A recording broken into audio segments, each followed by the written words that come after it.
வணக்கம். ஜபை இஜட் from Javaduvatti Pudur. Power writer அப்படிங்கிற அந்த யூடியூப் சேனல் மூலமாக உங்களை மீண்டும் சந்திப்பு ரொம்ப மற்ற மகிழ்ச்சி. அத்தோடு எங்கள் சேனலை சப்ஸ்கிரைப் பண்ணுங்கள், பெல் பட்டன் அழுத்த மறந்துடாதீங்க. அத்தோடு எல்லாத்துக்கும் ஷேர் பண்ணுங்கள். அதாவது மக்களை காப்போம், தமிழகத்தை மீட்போம் அப்படிங்கிற பேரில் ஒரு 4 மாதத்துக்கு முன்னாடி விழுப்புரத்தில் பேசினார் எடப்பாடி. நான் ஆட்சிக்கு வந்தால் 10.5% இடஒதுக்கீடை வன்னியர்களுக்கு பெற்று தருவேன் அப்படின்னார். அவர் ஆட்சியில் இருந்தப்ப 2021 தேர்தலுக்கு முன்னாடி அவசரமாக கையெழுத்து போட்டு அதற்கு ராமதாசும் ஒத்துழைப்பு கொடுத்து பாமக அதிமுக செய்த துரோகமா என்று தெரியவில்லை. அவசரமாக கையெழுத்து போட்டு ஓட்டை எப்படியாவது பெற வேண்டும் என்பதற்காக மக்கள் புரிஞ்சுக்கிட்டாங்க. ஓட்டு போடல, பாமகவும் ஓட்டு போடல, அதிமுகவும் ஓட்டு போடல. ஆமாம், இல்லாட்ட ஜெயிச்சிருப்பாங்களா? மக்கள் புரிஞ்சுக்கிட்டாங்க. ஆகா, 2 பேரும் திட்டம் போட்டு பண்ணுறாங்க அப்படின்னு. யாருமே வன்னியர்களும் ஓட்டு போடல, பாமகவுக்கு ஓட்டு போடல, வன்னியர்களும் அதிமுக ஓட்டு போடவே கிடையாது. உடனே அவசரமாக கையெழுத்தை போட்டு 10% ஒதுக்கீடு போட்டு ஒரு அறிவிப்பை வெளியிட்டாங்க. கட்சி 2 ஜெயிக்கல, பாமகவும் ஜெயிக்கல, அதிமுகவும் ஜெயிக்கல. அந்த திட்டம் கிணற்றுக்குள் கல்லை போட்டதை போல் ஆயிருந்தது. அப்புறம் அது சம்பந்தப்பட்ட கோர்ட்டு கேஸ் இன்னைக்கு போயிட்டுருக்கு. அது நீதிமன்றத்தால் விசாரணைக்கு உட்படுத்தப்பட்டிருக்கு. அதனால் அது நிலுவையில் இருந்துட்டு இருக்க விஷயம். அப்படி இருந்துமே கூட நான் மீண்டும் ஆட்சிக்கு வந்தால் 10.5% நான் பாடுபடுவேன் கொண்டு வரைஞ்சு போட்டு மீண்டும் சொன்னார். ஒரு 2-3 மாதத்துக்கு முன்னால் விழுப்புரம் பகுதியில் பயங்கரமான எதிர்ப்பு. இந்த பக்கம் தென் மாவட்டங்கள் முக்குளத்தோடு தேவர் சமூகம், நீ எப்படி அப்படி சொல்லலாம்? ஒரு குறிப்பிட்ட சாதியை தூக்கி நிறுத்தி நீ எவ்வாறு பேசலாம்? அப்போ நாங்கள்லாம் எங்கே போகிறோம்? நாங்கள்லாம் எங்கள்கிட்ட அதிமுக இல்லையா? தேவர் சமூகத்தில் அதிமுக இல்லையா? இருக்கிறாங்களே. அப்படி இருக்கக்கூடிய சமயத்தில் அப்போ எங்களுக்கெல்லாம் ஒன்றும் இல்லைன்னு அவங்க கேள்வி கேட்க ஆரம்பிச்சிட்டாங்க. பயங்கரமான எதிர்ப்பு. எடப்பாடி எங்கேயுமே நிறைய இடத்துல பேச விடவே இல்லை. அப்புறம் தென் மாவட்டங்களுக்கு வந்தவுடனே அங்கே பயங்கரமான போஸ்டர் கலாச்சாரம். எடப்பாடி உள்ளே நுழையக்கூடாது அப்படின்னு சொல்லிட்டு பயங்கரமான போஸ்டர் கலாச்சாரம். தேனி மாவட்டம், மதுரை, மற்ற சோர்ஸ் அந்த சுற்றுப்புற எல்லாமே. அப்புறம் 2 வாரத்துக்கு முன்னால் அங்கே போன வகையில் அங்கு மீண்டும் ஒரு அறிவிப்பை செய்திருக்கிறார் எடப்பாடி. அதாவது நான் ஆட்சிக்கு வந்தால் மதுரை விமான நிலையத்திற்கு தேவர் பெயரை, முத்துராமலிங்க தேவர் பெயரை நான் சூட்டுவேன் அப்படின்னு அது மீண்டும் ஒரு குண்டை போட்டிருக்கிறார். அதையெல்லாம் விட 2 நாளைக்கு முன்னால் எடப்பாடியை சந்திக்க போன வகையில் டெல்லியில் நான் மனு கொடுத்தேன் அப்படிங்கிறார் எடப்பாடி. என்ன மனு கொடுத்தாரு அப்படின்னா, போனது வேறு விதமான பிரச்சனை. என்ன வரும்போதில் முகத்தை மூடிக்கொண்டு வந்தார், அது வேறு கதை. பட் இருந்தாலும் நிருபர்கிட்ட சொல்லார், எதுக்காக நீ திடீர்னு போனீங்க அப்படின்னு கேட்டதுக்கு, இல்லைங்க மதுரை விமான நிலையத்துக்கு முத்து ராமலிங்க தேவர் பெயரை சூட்ட வேண்டும் என்பதற்காக நான் மனு கொடுக்க அமித்ஷாவிடம் சென்றேன், வேற எந்த விஷயமும் கிடையாது. அப்புறம் சிபி ராதாகிருஷ்ணன் வாழ்த்துவதற்காக சென்றேன் அப்படின்னு போட்டு ஒரு 2 குண்டை போட்டாரா இல்லை பொய்ய சொன்னாரா அப்படிங்கிறது தெரியல. அங்கும் இப்போ 10% வன்னியர் சம்பந்தப்பட்டதில் ஆதரவாக சொல்லக்கூடிய சமயத்தை தேவர் சமூகம் அங்கே எதுக்குறாங்க. இப்போ அங்கே தேவர் சமூகத்துக்கு ஆதரவாக ஒரு குண்டை போட்டு வந்துட்டாரு. இப்படி இருக்கக்கூடிய சமயத்தை மற்ற சமூகத்தை எதிர்பார்ப்பாங்க இல்லையா? வன்னிய சமூகத்தில் எந்த எதிர்பார்ப்பும் இதற்கு வரல. பொன் முத்துராமலிங்க தேவர் பெயரை மதுரை விமான நிலையத்துக்கு நான் சூட்டுவேன் என்று சொன்னதுக்கு. பட் இருந்தாலும் வேறு சமூகம் அது எதிர்க்குமா இல்லையா? எப்படித்தான் இருந்தாலுங்க. ஆமாம், ஒரு குறிப்பிட்ட சமூகத்தை ஆதரிக்கிறப்ப இன்னொரு குறிப்பிட்ட சமூகத்தை எதிர்த்து தான் ஆகணும்.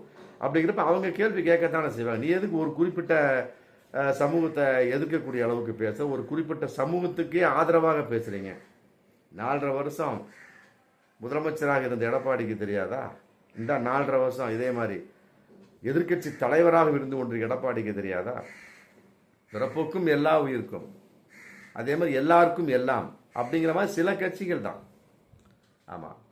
ஆனால் அதிமுகவை பொறுத்தவரை எடப்பாடி கையில் என்னைக்கு வந்துச்சோ அதுலேருந்து சாதி, மற்றபடி மதம் சம்பந்தப்பட்ட கூச்சல் குழப்பங்கள்.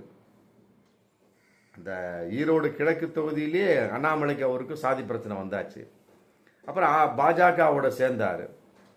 அங்கே மத பிரச்சனை, இஸ்லாமியர்களுக்கு எதிரான ஒரு கோட்பாடு.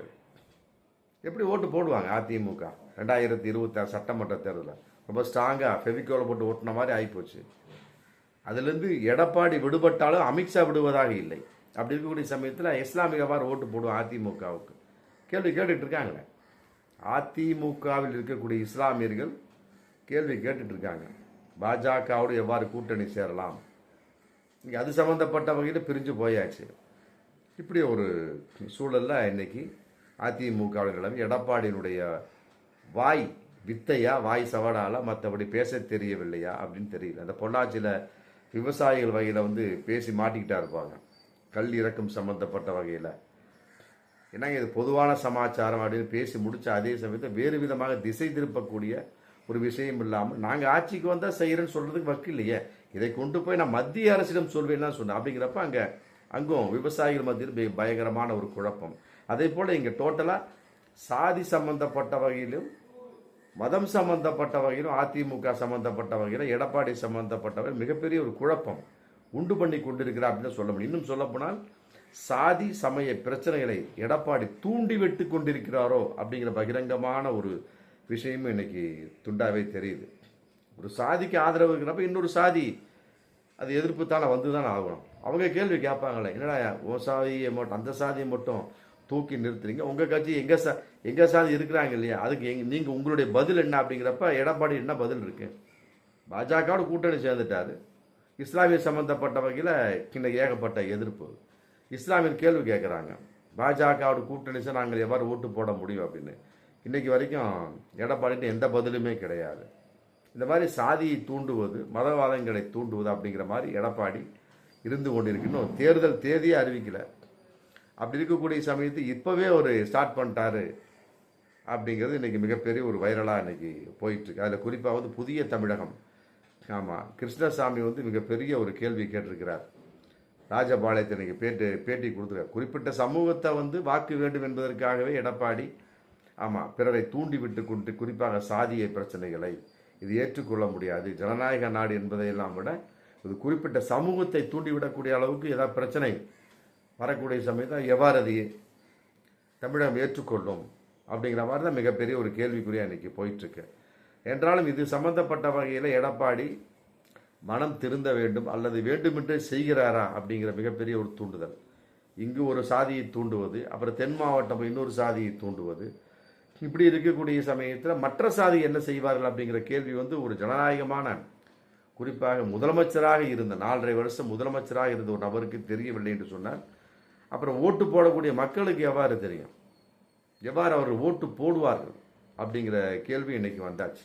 ஆமாம், அதன் அடிப்படையில் தேர்தல் அது கன்ஃபார்மு, யார் நின்றாலும் சரி அடுத்து வரக்கூடிய மே ஏப்ரலில் 2026 தேர்தல். ஆமாம், நிற்கிறார்களோ நிற்கலையோ மக்கள் ஓட்டு போடுகிறார்களோ ஓட்டு போடவில்லையோ, ஆனால் சாதி மதங்களை தூண்டாதீர்கள்.